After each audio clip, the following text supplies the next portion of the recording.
जो लोग यहाँ बैठे हुए हैं, जिनकी शादियां हो चुकी हैं, वह इन बातों को भूल चुके होंगे, वो दोबारा से सुन लें। और जिनकी अभी शादी नहीं हुई है वो पहले से सुन लें। और जिनकी शादी हो रही है, आपके सामने मेरी प्रार्थना है कि आप इन बातों को थोड़ा ध्यान दे करके सुनेंगे। देखो, ये जो बातें होती हैं ये जीवन में सुख देने वाली होती हैं। जो लोग इन बातों को सुन करके जीवन भर अपने पास रखते हैं, उनके जीवन में किसी प्रकार का कोई कष्ट नहीं आता है। और जो लोग एक ले भगवती से दान, धर्मवर कन्या के वचन लिखो, जो शास्त्र के दरम्यान, मंडपोच मधु पर कंच लाजा हो मेच परिक्रमा, यावत सतपदी नेव तावत कन्या कुमारी का। तो शास्त्रों में लिखा हुआ है, जब तक सतपदी न हो तब तक कन्या जो है ये कुमारी अवस्था में मानी जाती है। देखो वर जी, आप वेदिका मध्य में बैठे, सबसे पहले आपके हाथ धुलाए गए, आपको तिलक किया गया, आपको पवित्री धारण की गई। उसके बाद आपने पृथ्वी का पूजन किया, उसके बाद नवग्रह का पूजन हुआ, चारों वेदों का पूजन हुआ, कलश का पूजन हुआ। उसके बाद पूजन के बाद फिर आपकी पूजन हुई। कन्या के माता पिता जी ने आपकी पूजन की, वर पूजन की। पूर्ण हो गया कृपा करें श्री राम। वर कन्या से कहते कि ये कन्या, आपका और मेरा विवाह हो चुका है। जो स्त्रियां होती हैं, जो धर्म पत्नियां होती हैं, वो वर की वाम की ओर बैठती हैं, अर्थात खब्बी ओर बैठती हैं। आप तो मेरी दाहिनी ओर बैठी हो, उठो मेरी वाम की ओर बैठ करके मेरी अर्धांगिनी अर्थात मेरी पत्नी बनो। फिर वर कन्या जिसे कहते हैं, अगर कुछ कहना है हमको तो कह दो दिल खोल, अमल करूंगा ध्यान से जो वचन तेरे अनुमोल। वर कन्या जिसे कहते हैं कि हे कन्या, अगर आपके मन में कोई संशय है, आप कोई भी बात मुझसे कहना चाहती हैं तो दिल खोल करके कह सकती हैं। तब कन्या क्या कहती है? तब कन्या कहने लगी, सुनो विष्णु रूप श्रीमान, सात वचन मेरे मानोगे तब मान पति भगवान। तो कन्या कहती है, वर जी मेरे 7 वचन हैं, अगर आप उन वचनों को स्वीकार करोगे तो मैं आपकी वाम की ओर आने के लिए अर्थात आपकी धर्म पत्नी बनने के लिए मैं तैयार हूं। तो वर जी कहते, कन्या जो 7 वचन हैं वो आप मेरे समक्ष रखिए। तो सबसे पहले वचन में वर कन्या से क्या कहते हैं? अब प्रथम वचन में कहने लगी, सुनो विष्णु रूप श्रीमान, प्रथा प्राचीन से चल रही गृहस्थ चलाने काज।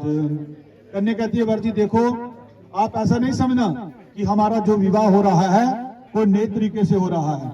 जैसे भगवान ब्रह्मा जी का विवाह हुआ, भगवान विष्णु जी का विवाह हुआ, भगवान शंकर जी का विवाह हुआ, उसी रीति रिवाज के अनुसार हमारा भी विवाह हो रहा है। फिर कन्या कहती है, वर जी मैं आपके घर में जाकर के आपके घर का पूरा कामकाज किया करूंगी। ऐसा नहीं कहूंगी कि कामकाज करने के लिए कोई नौकरानी रख लो, मैं स्वयं कामकाज किया करूंगी। सुबह उठ करके माता जी को चाय और पापा जी को पराठे दिया करूंगी। कहने का क्या भाव अर्थ है? दूसरी डेरी के साथ मिलाओ। अब दूसरे वचन में कन्या क्या कहती है?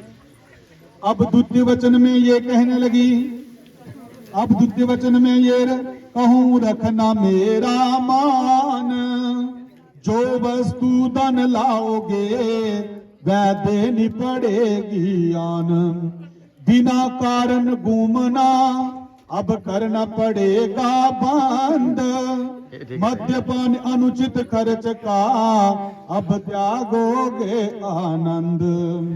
तो दूसरे वचन में कन्या कहती है, वर जी आज के बाद देखो मेरी बात सुनो वर जी, देखो आज से पहले आप जब कहीं बाहर जाते थे तो बाहर से आप खाली आते थे, परंतु आज के बाद आपको खाली नहीं आना होगा। अगर कोई कुछ चीज ना मिले तो पत्थर उठा के भी अपने घर ले जा सकते हो, क्योंकि आपको खाली नहीं जाना होगा आज के बाद। कन्या कहती है, वर जी आज से पहले मैं भी आजाद थी, आप भी आजाद थे। आपका कहीं मन करता था अपने दोस्तों यारों के साथ घूमने फिरने का तो विष्णु रूप आप चले जाया करते थे। मेरा भी कहीं मन करता था अपने रिश्तेदारों के घर जाने का तो मैं भी अपने माता पिता जी से पूछ करके चली जाया करती थी। परंतु आज के बाद हम दोनों एक बंधन में बन चुके हैं।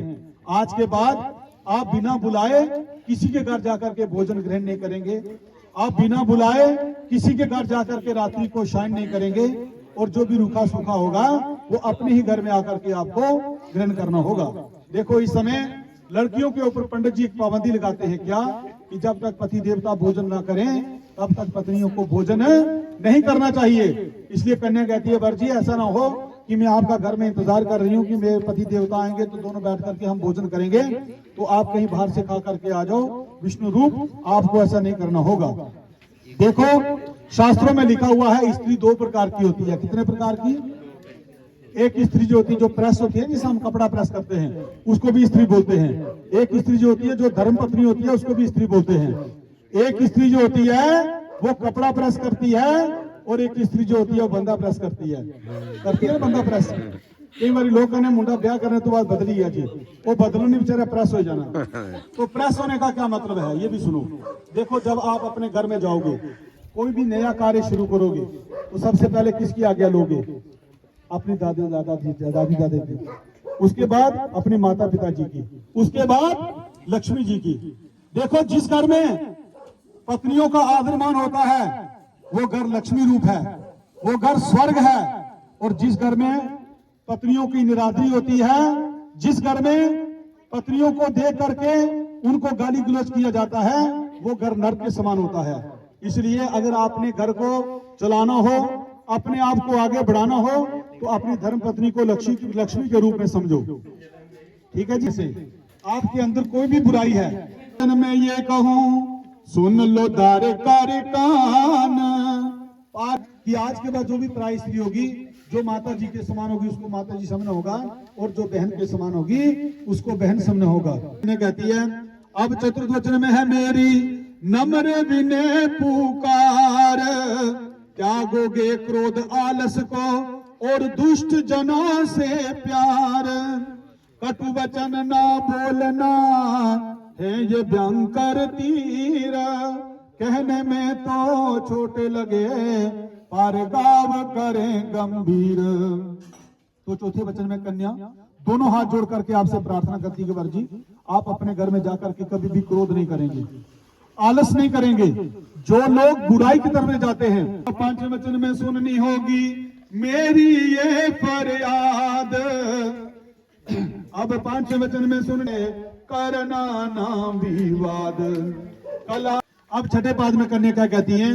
अब छठे पाद में मेरा पालन मात पिता ने किया करके प्यार, आज कन्या दान करके दे दिया आपकी सेवादार, आप पति कन्या का छठा बच्चन का सभी कार्य तो आगे मिलाइए। सखेश्वर पति विष्णु सत्यनाय तो बार जी कहते कन्या जी मैंने आपके 7 वचन स्वीकार कर लिए, परंतु 4 वचन मेरे भी हैं।